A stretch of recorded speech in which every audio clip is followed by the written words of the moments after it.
Yo, hear the noise? Look at this. That's from the GPU.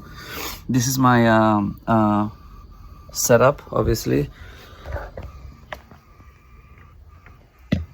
One coming from PSU, one coming from PSU while I'm doing the export. Look at that. Here's this. One is from the PSU is here. Hang on, let me.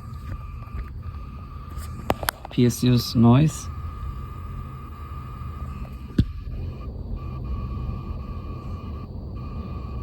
That's from PSU. A little bit more louder.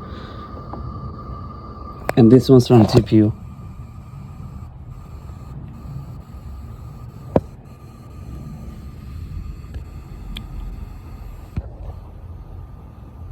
Stopped. The moment my exports finish, it will stop. Here it is.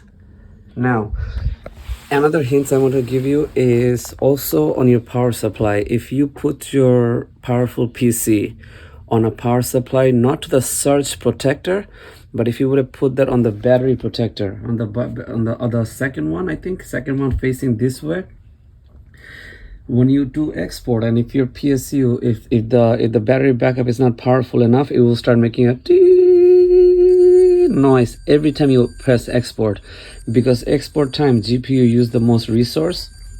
So what I did is I put the power on the surge protector, not the battery backup. So these are the two things, but this is good. I like the noise.